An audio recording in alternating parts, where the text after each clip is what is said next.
वक्फ ने किया क्या हंसी सितम कि मुस्लिम लीग और शिवसेना मिलके हो गए हम। न मेरा है न तेरा है, ये हिंदुस्तान सबका है। आगरे का किला किसके बाप ने बनवाया, दिल्ली का किला किसके बाप ने बनवाया, हैदराबाद का चार मीनार किसके बाप ने बनवाया, उसके बाप का ये हिंदुस्तान नहीं। हम ही को कातिल कहेगी दुनिया, हमारा ही कत्लेआम होगा। हम ही कुएं खोदते फिरेंगे, हम ही पे पानी हराम होगा। हम डरे नहीं हैं, हम सिर्फ सरकार से अपील कर रहे हैं कि हमें अपना समझिए। कि तेरा इंतजार करेंगे हम, चाहे जमाने लग जाए, या तो तू आ जाए या हम भी ठिकाने लग जाए। जिस जमीन पर मैं खड़ा हूं ये मेरी पहचान है। आप आंधी हैं तो क्या मुझको उड़ा ले जाएंगे? तू कैसा मुसलमान है जो जिंदा बाप को पानी के लिए तरसा रहा है?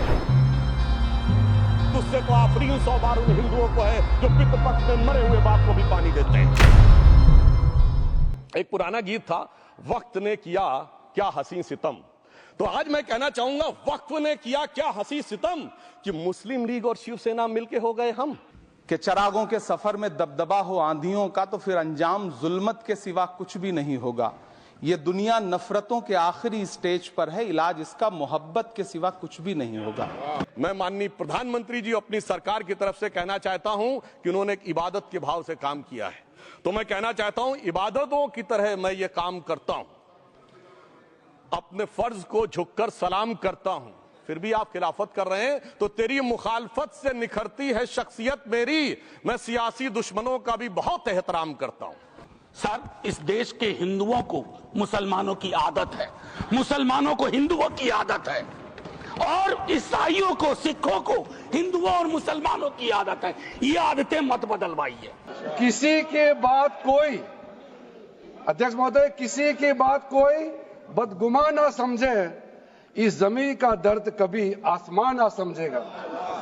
ये मैं दिल से कह रहा हूं, क्योंकि अच्छा सोच के साथ, बड़ा दिल के साथ, खुले मन से मैं ये प्रस्ताव आपके सामने में पेश कर रहा हूं। किसी एक शायर ने बड़ा अच्छा कहा था, जब भी ज़मीर और ज़र्फ का सौदा हो दोस्तों, जब भी ज़मीर और ज़र्फ का सौदा हो दोस्तों, कायम रहो हुसैन के इनकार की तरह। सर, ये वक्फ तरमीमी बिल भारत के गयूर मुसलमानों के ईमान पर, इबादत पर एक हमला है। ए पिसर तू अजब मुसलमानी, जे पिदरे जिंदा आप तरसानी, आफरीन हिंदुआन सदबार, जे दहंद पिदरावा मुर्दा देवम आप। मतलब तू कैसा मुसलमान है जो जिंदा बाप को पानी के लिए तरसा रहा है? तुझसे तो आफरीन 100 बार उन हिंदुओं को है जो पितृपक्ष में मरे हुए बाप को भी पानी देते हैं। हम ही को कातिल कहेगी दुनिया, हमारा ही कत्लेआम होगा। हम ही कुएं खोदते फिरेंगे, हम ही पे पानी हराम होगा। सभापति महोदय, सन 1947 में दिल्ली की जामा मस्जिद की तारीखी सीढ़ियों पर खड़े होकर के भारत रत्न मौलाना अबुल कलाम आजाद साहब ने कहा था कि मुसलमानों कहां जा रहे हो, यह है तुम्हारा मुल्क, यहां तुम्हारे आबाओ अजदाद की कब्रें हैं। उस वक्त मौलाना आजाद की ये सदाएं सुन करके लोगों ने अपने सरों की गठरियां उतार करके रख दी थी। आज उसी दिल्ली में मौजूद देश की संसद में एक बिल आया है जो हमसे उसी जामा मस्जिद की सीढ़ियों के सबूत मांगेगा। इतनी हो गई है रात, मैं कर रहा हूं वक्त बिल पर बात। मैं दे रहा हूं मोदी जी को साथ, मैं दे रहा हूं मोदी जी को साथ, इसलिए कांग्रेस को मैं दिखा रहा हूं हाथ। मोदी जी तो मुसलमानों की बात करते हैं, मोदी जी तो मुसलमानों की बात करते हैं, लेकिन कांग्रेस वाले मुसलमानों का आघात करते हैं। मोदी जी तो गरीबों की बात करते हैं, और हमेशा नरेंद्र मोदी जी ने मुसलमानों की, माइनॉरिटी की, दलितों की, गरीबों की बात की है। मणिपुर के भाई और बहनों की तरफ से कि जिंदगी यूं भी गुजारी जा रही है जैसे कोई जंग हारी जा रही है, जिस जगह पहले के जख्मों के निशान हैं, फिर वहीं पर चोट मारी जा रही है, फिर वहीं पर चोट मारी जा रही है। निसार में तेरी गलियों पे है वतन, जहाँ चली है रिवाजो गैर कि कोई ना सर उठाकर चल सके। मैं एक लाइन में कहना चाहूंगा, ये अदावत और मोहब्बत की सियासत में ऐसे फंसे कि किसी को किसी की मोहब्बत ने मारा, किसी को किसी की अदावत ने मारा, मगर इस शराफत अली को सेकुलर सियासत ने मारा। हिंदू या मुसलमान के लिए के एहसासात को मत छेड़िए, अपनी कुर्सी के लिए इस जज्बात को मत छेड़िए।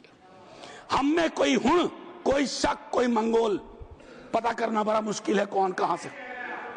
हम में से कोई हुण, कोई शक, कोई मंगोल, दफन है जो बात, अब उस बात को मत छेड़िए। गलतियां बाबर की थी, जुम्मन का घर फिर क्यों जले। ऐसे नाजुक वक्त में हालात को मत छेड़िए। है कहां हिटलर, हलाकू जार या चंगेज खां, मिट गए सब, कौम की औकात को मत छेड़िए। छेड़िए एक जंग, छेड़िए एक जंग, मिलजुल कर गरीबी के खिलाफ। दोस्त मेरे मजहबी, नगमात को मत छेड़िए। जिन्होंने इस देश के लिए खून बहाया, उनके बाप का हिंदुस्तान है, उस गरीब मुस्लिम कारीगर के बाप का हिंदुस्तान है। पर जो ये कहते हैं कि आगरे का लाल किला किसके बाप ने बनवाया, आगरे का किला किसके बाप ने बनवाया, दिल्ली का किला किसके बाप ने बनवाया, हैदराबाद का चार मीनार किसके बाप ने बनवाया, उसके बाप का ये हिंदुस्तान नहीं है। न मेरा है न तेरा है, ये हिंदुस्तान सबका है। नहीं समझी गई ये बात तो नुकसान सबका है। न तेरा है न मेरा है, ये हिंदुस्तान सबका है। नहीं समझी गई ये बात तो नुकसान सबका है। जो आकर मिल गई इसमें वो दिखलाई नहीं देती, जो नदियां मिल गई इसमें वो दिखलाई नहीं देती। महासागर बनाने में मगर एहसान सबका है। ये जो तर्कहीन शक्ति, इरेशनल पावर दिया गया था वक्फ बोर्ड को, खुद ही इंक्वायरी करते थे और खुद ही जमीन को वक्फ में डिक्लेयर करते थे। आज देश में 515 ऐसी प्रॉपर्टी है, उसी का शहर, वही मुद्दई, वही मुंसिफ। हमें यकीन था हमारा कसूर निकलेगा। कि मैं आज जद पे हूं तो इतना खुशगुमान न हो, मैं आज जद पे हूं तो इतना खुशगुमान न हो। चराग सबके बुझेंगे, हवा किसी की नहीं।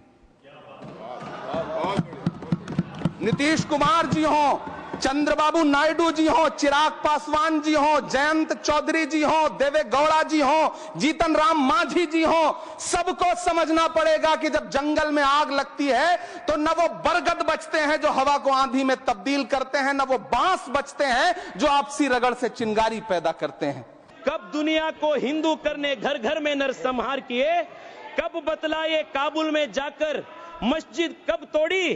भूभाग नहीं शत शत मानव के हृदय जीतने का निश्चय, हिंदू तन मन हिंदू जीवन, रग रग हिंदू मेरा परिचय। बहुत आपने कहा, मेरे कई सदस्यों ने कहा, नॉन मुस्लिम्स को मैं तो बड़ा तारीफ करूंगा, खड़ा हो जाऊंगा पक्ष में। अगर इतना सेकुलर मिजाज इस देश का कर दीजिए कि हर धर्म के संस्थाओं में दूसरे धर्म के लोग हों, इस्लामिक कम्युनिटी में डालिए तो हिंदू में डालिए, सिखों में डालिए, क्रिश्चियंस में डालिए, तब न बात होगी। या सिर्फ तय कर लिया कि सारे प्रयोग या सारा संयोग मुसलमानों को लेकर के होगा, ये उचित नहीं है माननीय उपसभापति महोदय। वो पुरानी वाली फिल्म अगर लोगों को याद हो तो मुगले आजम का वो सीन याद आता है कि जब अकबर ने अनारकली को कैद कर लिया तो सलीम कहता है, जब्त मैं करूं जिसकी की जमीन वीरान हो गई है, जब्त वो न करे जिनके सिर्फ शौक के बाद चाहत को ठेस पहुंची है। ये जिल्ले इलाही की बादशाही नहीं बल्कि खुदाई है। मैं कहना चाहता हूं, जो संविधान को न माने, कानून का न माने, इसका मतलब वो अपनी खुदाई में जी रहा है। तो ये वो लोग हैं। और वैसे मैं सभापति महोदय, खुदाई से आजकल बहुत से लोगों को डर लगता है, क्योंकि जहां जहां खुदा है वहां वहां भगवान है, जहां जहां खुदा है वहां वहां भगवान है। बाकी आप सब बहुत बुद्धिमान हैं। हम डरे नहीं हैं, हम सिर्फ सरकार से अपील कर रहे हैं कि हमें अपना समझिए। हम आपके अपने हैं, इस देश के नागरिक हैं और आप ताकत में हैं। संख्या बल के आधार पर बिल हो सकता है आप पास करा ले, लेकिन आपको यह बात समझनी पड़ेगी कि हम तो वो तारीख हैं, जहनों में रहना है जिसे, कागजी पुर्जे नहीं जो फाड़ डाले जाएंगे। जिस जमीन पर मैं खड़ा हूं ये मेरी पहचान है। आप आंधी हैं तो क्या मुझको उड़ा ले जाएंगे?